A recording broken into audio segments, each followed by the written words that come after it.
This is Robert Kraft, and I'm your host on SNN Network. And joining me right now is Bal Bhullar. She is the CFO and director at ElectraMeccanica Vehicles Corp. It's a publicly traded company. The symbol is SOLO, S-O-L-O, on NASDAQ. And you can actually hear and watch Bal give a presentation at our upcoming investor virtual event, the SNN Network Summer Virtual Event, happening August 17th through 19th, 2021. To register and see your presentation, please go to conference.snn.network. With that, Bal, how you doing? What's going on? Hey, Robert. Great to see you again, and thank you for inviting me back to your program and to the conference. So really looking forward to that. Yeah, you got me to go full octave above what I normally talk at. So that was we're already off to a great start right now. Great. So the last time we chatted, when at the normal speaking levels, we published an interview on April 9th, 2021, earlier this year. So love to get an update. What's been going on at SOLO? Sure. So since then, we did our groundbreaking in May at Mesa, Arizona. It's actually where I'm talking from today, at our temporary PDI facility. So we broke ground. That's where we're going to have the 236,000 square foot facility, which is going to be our US assembly facility. Our engineering lab will also be there, and then the PDI aspect as well. So we're very excited about that. That was, I believe we did that in the middle of May. We also had a big announcement of our chief operating officer that we hired. He'd been a consultant with us last year and worked through the months of this year as well. And we've hired him as of May 1st as our chief operating officer.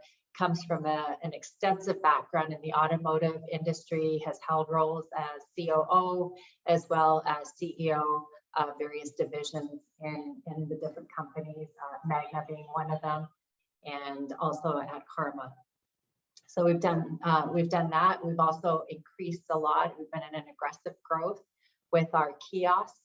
So we've got over, I believe we've got 19 right now, and we'll be expanding a little bit more as well. In 5 states. So that's where we are. We're in Washington, Oregon, California, Arizona, and Colorado. We've been doing test drives. We've really been doing a big outreach and brand awareness of ElectraMeccanica as well as SOLO. We've also got our financials that we'll be releasing this week as well.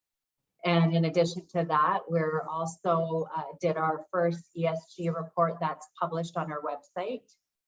And we've got a new website as well. So we've been doing a lot of refresh, revamping, and reintroduction of ElectraMeccanica, and just giving it more context as well, and growing with the information and providing more of the current information that where we're at as well. So the ESG report is a big one. We've done that. That's been published on our website right under the investor deck. We'll be posting a new investor deck in the next couple of days as well. And we're also going through an ERP, enterprise resource planning. And that's going to be, and that we're going live on our first phase in September of this year. SAP is the technology partner that we've chosen to be with.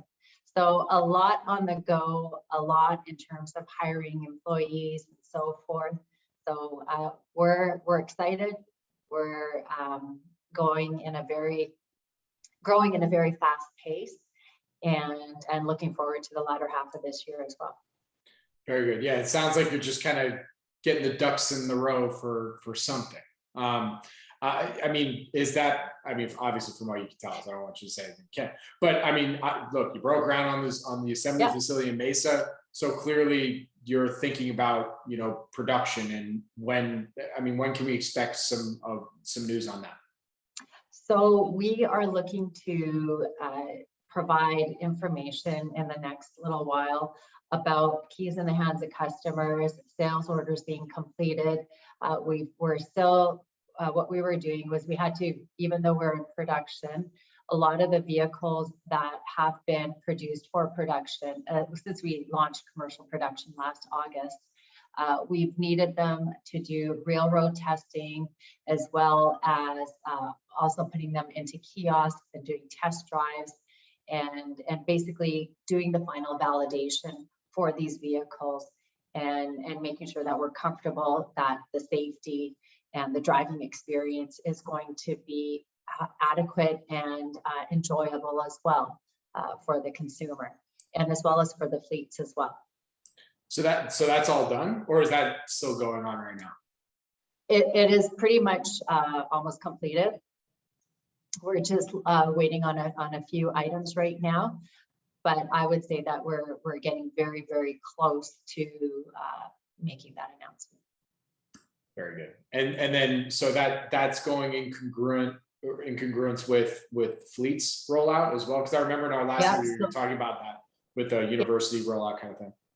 So our whole program is, we look at it as the Solo ecosystem. The Solo ecosystem has got three aspects to it. You know, one being the consumer model, so the sale to the direct consumer. The second one being a fleet or delivery or some other commercial application that the Solo will be used for. So we've got two variations of that. There's one where you've got small package deliveries or food deliveries, and you need a bigger back box, like the trunk part. So we've reconfigured that, and that's the cargo style. And then for just regular fleets, in terms of driving around, is just the way that the Solo looks in itself. You don't need the bigger trunk in the back in order to do what you need to do.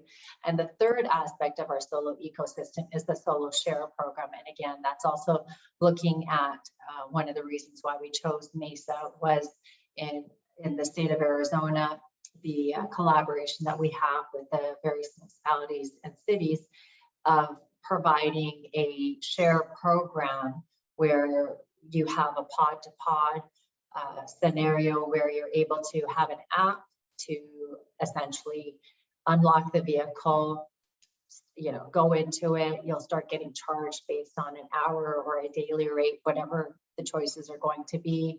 And what that does is it allows someone to not have the luxury of not having to own a vehicle, go where you need to go, and do what you need to do without having the cost of insurance and purchasing and all that kind of stuff. Very good. All right. Before I let you go today, you know, from what you can tell us, and you've kind of alluded to a couple things already, but, you know, what would you say are maybe the 1 to 2 things that investors should look for now moving forward for the rest of 2021? Yeah, I think what you're going to see is the rollout of the Solos in terms of customer sales, fleet sales, as well as the ramp up in production volume and revenue starting. So, you know, it'll be in the second half where we will start to recognize some of the revenue, as well as our financial results will be coming out. So you'll be able to see where we stand from a financial perspective, both on the balance sheet and as also on the income statement. But again, we're super excited in terms of where we are right now with the organization and really starting to make that shift in dynamic of pre-revenue and starting to go into revenue in the latter half of this year. Very good. Well, with that, Bal, where can our audience go and find more information on Solo? They can definitely find more information on Solo at ElectraMeccanica.com and or email us at any point in time if you've got further questions, or you, Robert. Very good. Bal, thank you so much for joining me. I really do appreciate it. Good luck. Stay safe. And I look forward to our next update. Thank you so much for having me. And everyone stay safe and be healthy. Thank you.